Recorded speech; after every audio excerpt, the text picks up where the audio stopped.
Это актуальное интервью в студии Сергей Михедов. Здравствуйте. На территории республики заканчивается сезон автозимников. До пунктов назначения фактически доставлено 98% грузов от запланированного. О результатах сезона и о закрытии ледовых переправ расскажет гость в студии Семен Коркин, заместитель министра транспорта и дорожного хозяйства Республики Саха-Якутия. Семен Николаевич, здравствуйте. Здравствуйте. Вот насколько выполнен план перевозки грузов по автозимникам на сегодня? Действительно, в Республике Саха-Якутия на сегодняшний день завершаются зимние перевозки. Как ранее говорилось, что зимние перевозки у нас планируется завершить по северной части республики, это 20-25 апреля. По центральной части Якутии на сегодняшний день уже поэтапно ведется закрытие ледовых переправ и зимников, получается. По Якутску, например, Якутск, Нижний Бестях, например, если брать, то у нас вот с сегодняшнего дня закрыта основная переправа, это Хатаса-Павловск. По зимним перевозкам, если кратко сказать, то действительно, учитывая вот природно-климатические условия, которые были нынешний зимний период, это в январе-феврале были отрицательные очень низкие температуры, в марте, в апреле были, в Кобяйском, Улусе, Янской группе районов очень сильно задувало, сильные порывистые ветра были. Это все, как бы по перевозкам тоже как отрицательные моменты были, но тем не менее, благодаря оперативной работе дорожных служб на сегодняшний день практически 98% перевозок выполнены, это 861 тысяча тонн грузов до пунктов назначения доставлено. На сегодня вот, осталось доставить на последнюю неделю, чтобы план был выполнен в полном объеме. Особое внимание также было уделено перевозкам ЖД-транспортом, железнодорожным транспортом. Учитывая то, что у нас переправа закрывается, груза были переориентированы, это с назначением до станции в Нижних Бестях.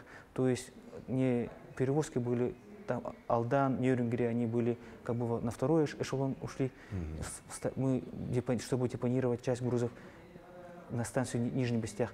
Так, по железным дорогам Якутии, например, в этом уже за первый квартал 1 200 000 тонн грузов перевезли, из них на станцию порядка 460 тысяч тонн грузов. Это, если сравнивать с предыдущим годом, это на 10% выше показателей.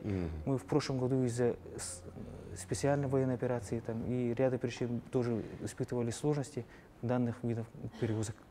То есть небольшой запас создан, на 10% в принципе грузов больше уже перевезли. Да.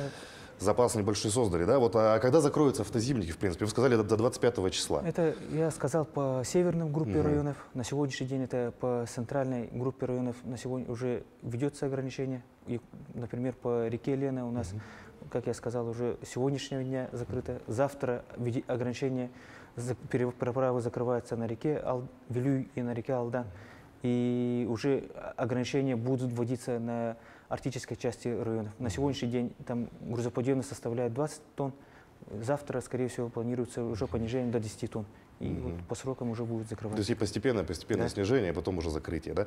А когда закроют вот ледовые переправы через реки Лена и Вилюй? Вот вы уже сказали, что сегодня-завтра закрываются. Если сравнивать, то в этом году погода тоже нам как-то помогла. На неделю чуть позже у нас это закрытие получается. Обычно раньше, да? Если мы в прошлом году, например, уже 15 апреля уже по всем 3 переправам на реке Лена мы закрывали. В этом году мы, благодаря вот тем, что погода помогает, дорожная служба отработали, можно сказать.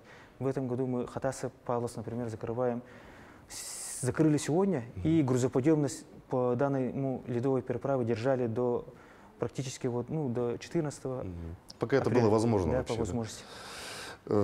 Как обеспечивается безопасность на ледовых переправах? Расскажите, как ведется эта работа. С точки зрения безопасности пассажирских перевозок, грузовых перевозок, если вот действительно в рамках межведомственного взаимодействия совместно административными комиссиями муниципальных образований, ГИБДД, ГИМСом и другими надзорными органами у нас есть определенное соглашение. На сегодняшний день уже с учетом закрытия уже будут рейдовые мероприятия осуществляться. И хотелось бы, пользуясь случаем, напомнить, кто пытается сейчас выехать на закрытый, тут есть тоже по административному кодексу есть определенные штрафы, которые имеют место быть для физических лиц, отдельно для юридических лиц и должностных лиц. Они достаточно существенные, поэтому лучше в ближайшее время не рисковать жизнью, можно сказать. Ну, мы знаем конкретные цифры, например, для юридических лиц до 1 000 000 рублей штрафы. Это очень серьезная сумма. Да. И есть нынче тоже случай, когда нелегальные перевозки были именно вот пассажирские перевозки, когда у нас были дети, были привлечены, поэтому лучше в этот период воздержаться. На сегодняшний день есть альтернативные виды транспорта, которые мы тоже вот, по перевозкам осуществляются. Ну вот, кстати, по альтернативным видам транспорта, как будут организованы пассажирские и грузоперевозки через реку Лена вот в период межсезонья? Сегодня есть полностью проведена работа по подготовке судов на воздушной подушке. Как вы знаете, то, что вот, основные 3 маршрута это у нас есть, где вот такие перевозки осуществляются: Якутск, Нижний Бестях, Кангала, Сосотинцы, и на реке Алдан, это Мегина, Алдан, Каскель, где перевозки вот, судов на воздушной подушке плюс аэроботы выполняют.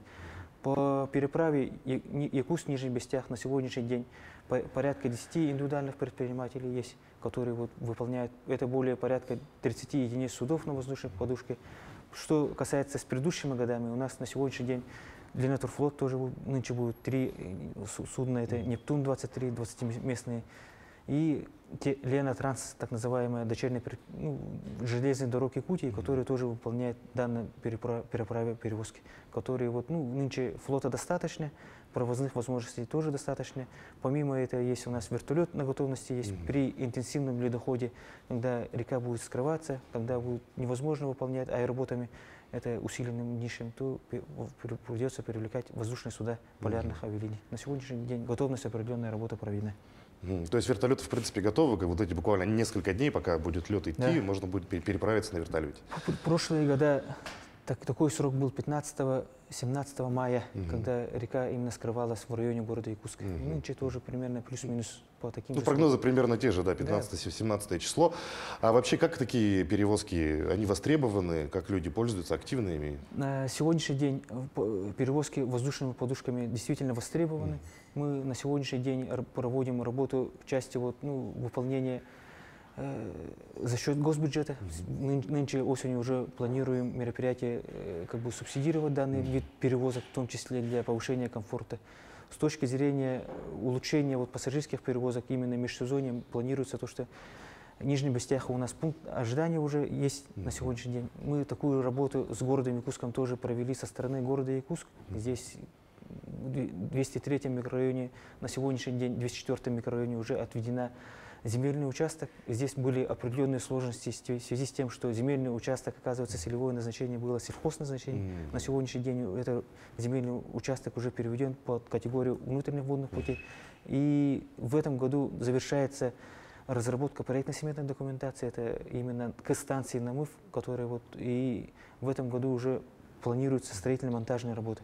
С точки зрения дорожного фонда, с точки зрения перевозчиков уже денежные средства уже заложены.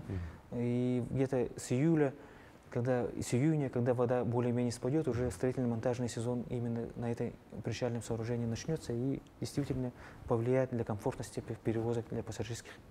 Вообще новый причал действительно нужен. Все мы знаем об этой проблеме. Жители 203-го микрорайона зачастую жалуются действительно на ночной шум от воздушных подушек. Есть ли подвижки по решению этого вопроса? Помимо строительства причала, как-то договоренность, может быть, с самими перевозчиками?